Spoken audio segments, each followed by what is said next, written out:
Opa, bom dia, professores. Então, o meu grupo se compõe pelo Arthur Coelho, Gabriel Mendes, Marcelo Lamin e Pedro Madruga. O tema passado foi sobre a acessibilidade. A gente vai falar mais sobre as Paralimpíadas e os esportes, né? Mais especificamente sobre as corridas com cadeira de rodas, com próteses, e a gente também vai fazer uma entrevista com uma atleta que não possui a parte da mão esquerda. Então, vou começar falando sobre o diferencial das cadeiras de rodas para o esporte. A cadeira de rodas a ser utilizada nos exercícios precisa ser forte e com movimentações mais rápidas para permitir um melhor desempenho do atleta. Ela é completamente diferente de uma cadeira de rodas normal. Vamos apresentar as diferentes utilidades de uma cadeira de rodas para a corrida. Começando pela resistência dela. A dinâmica de certos esportes provoca impactos muito repentinos entre os atletas. Eventualmente, isso danificará a cadeira de rodas que não podem suportar esse contato. Portanto, ter uma cadeira resistente é essencial para os esportes que exigem muito do jogador e de seu equipamento. Essa adaptabilidade permite que os atletas competam normalmente sem se preocupar com a condição da cadeira de rodas ou com danos ao equipamento. Sobre as rodas. Rodas diferenciadas nas cadeiras de rodas esportivas. As rodas são maiores e mais inclinadas do que as normais, permitindo uma manipulação rápida e precisa. Para a cadeira de rodas comuns usadas diariamente, é quase impossível realizar os exercícios necessários. As rodas diferenciadas não apenas contribuem para movimentos mais dinâmicos, mas também facilitam o movimento dos usuários sozinhos, segurando as rodas para conduzir com mais agilidade. Esse design das rodas também pode impedir que os jogadores se machuquem quando inevitavelmente colidem. Quinta roda. Para garantir maior estabilidade durante a operação, a cadeira de rodas esportiva é equipada com rodas na parte traseira para impedir que a cadeira gire.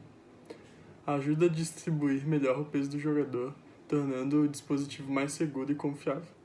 Mesmo de maneira amadora, o uso de cadeiras de rodas comuns para o esporte trará um risco muito maior de acidentes, porque nenhum modelo comum possui esse mecanismo de proteção adicional. Leveza. O design exclusivo das cadeiras de rodas esportivas possui uma leveza diferenciada ao produto. No entanto, o peso do equipamento também faz toda a diferença. A leveza das cadeiras esportivas atuais é surpreendente.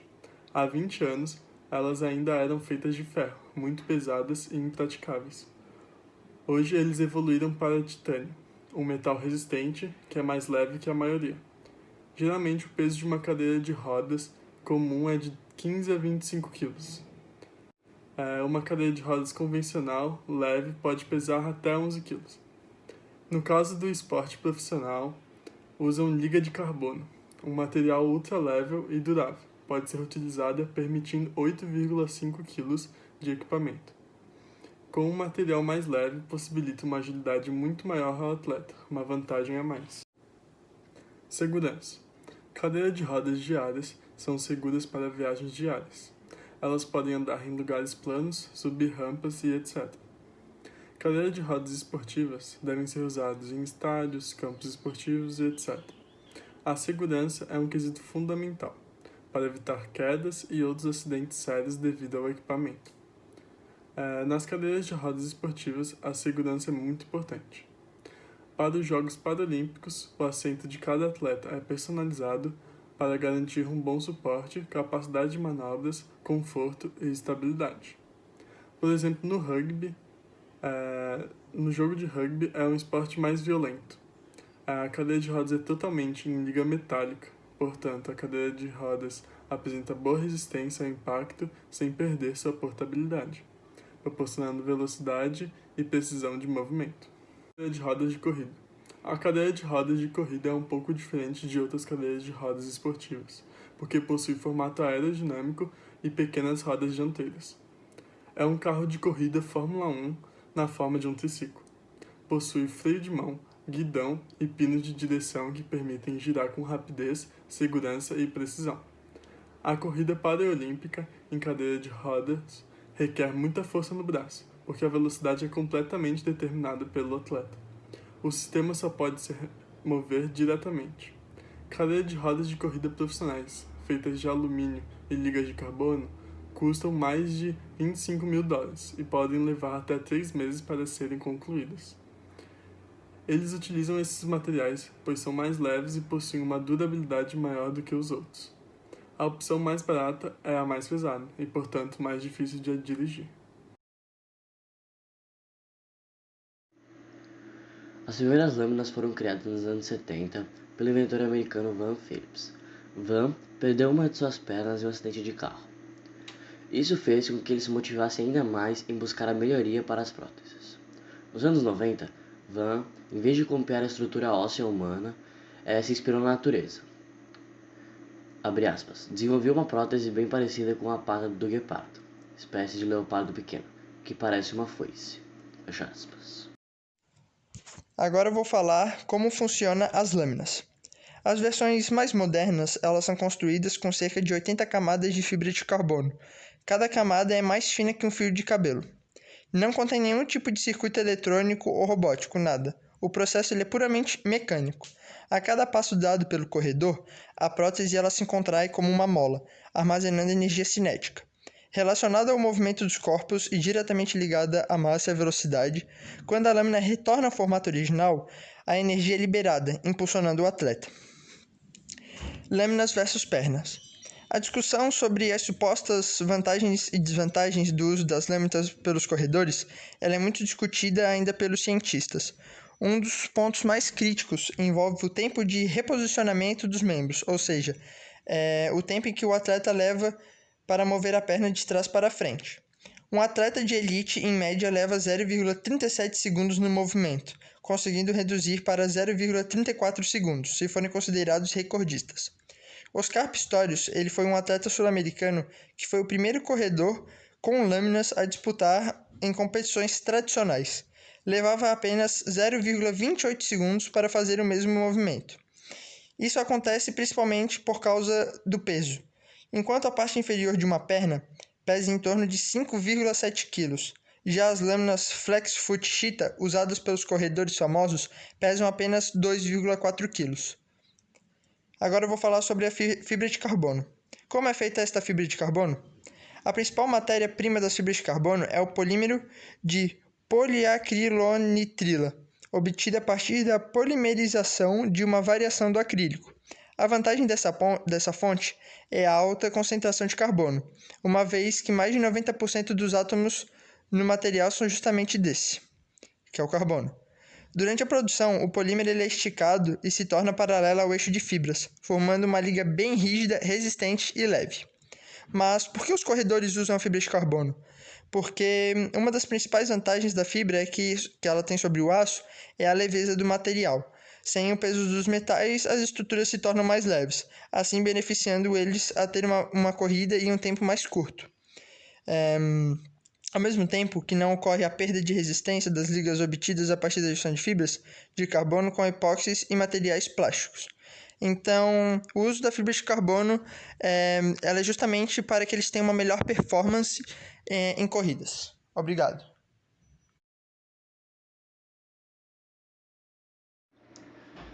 Ainda que sejam obras de engenharia fascinantes, as lâminas usadas por atletas ainda não são perfeitas. O corredor americano Blake Lippert, que nasceu sem as duas pernas em parceria com as empresas Altair, do ramo de design e desenvolvimento de produtos, e a Eastman, fornecedora de materiais químicos e plástico, está trabalhando em uma nova versão das lâminas, focando em resolver principalmente 4 problemas-chave: velocidade, conforto, tração e agilidade. As próteses especiais para corredores, também conhecidas como lâminas, revolucionaram competições para atletas, utilizando a ciência para desenvolver a esses velocistas uma performance comparável a atletas que ainda não possuem as duas pernas. A Paralimpíada do Rio de Janeiro aumentou a visibilidade do esporte paralímpico no Brasil, mas não foi capaz de transformar a situação de muitos dos amputados que poderiam ingressar nas competições de alto rendimento, ou simplesmente enxergar na prática esportiva uma nova motivação de vida. No Brasil, o número de atletas de elite que utilizam próteses bem desenvolvidas não chega a 10. O grande fator é o alto custo de aquisição e de manutenção da prótese, o que torna um esporte só para alguns privilegiados. O Brasil conta com a triatleta Adriele Silva, que é biamputada desde 2012. Em uma entrevista, Adriele disse que usa no seu dia a dia 4 próteses. As comuns valem por volta de 44 mil cada, enquanto uma lâmina de corrida vale 25 mil. Porém, são necessários outros acessórios, como meias de silicone, que giram em torno de 2.500 cada, e joelheiras que custam 3.500 cada. Além dos valores altos, ainda há o desgaste provocado pelos treinos e pelas competições. A Adriele revela a média de duração das peças. Os encaixes duram entre 8 meses a 1 ano. Os laners e joelheiras, 6 meses a 1 ano. Os pés, 5 anos. As lâminas de corrida, 5 anos. Meias de algodão, 1 mês. E meias de silicone, 3 meses. A empresa islandesa Össur, uma das líderes do segmento, atribuiu os valores elevados das peças às altas taxas de importação vigentes no Brasil. Todos os equipamentos da marca saem da Islândia, Holanda ou México. Quando chegam ao Brasil, são inspecionadas pela Anvisa e ganham o mesmo tratamento e os encargos fiscais de eletrodomésticos e outros apetrechos tecnológicos estrangeiros. A empresa Nike desenvolveu um modelo chamado Soul, que é um acessório para ser encaixado nas próteses para corrida da fabricante islandesa Össur, ou seja, um tênis para próteses. Ele reduz o impacto da prótese com o chão e evita seu consequente desgaste. O calçado foi desenvolvido em conjunto entre as duas fabricantes e a triatleta norte-americana Sarah Reiners, primeira mulher amputada a completar o Campeonato Mundial de Ironman, no Havaí. O impulso gerado pelo calcanhar é armazenado e convertido em movimento linear, descrito como progressão tibial ativa. Essa ação reduz a necessidade de empurrar ativamente o corpo para frente, usando o pé contralateral e também equaliza o comprimento da passada. Os benefícios são marcha mais natural e redução no esforço de caminhar, e melhorias na simetria do caminhar e redução no impacto.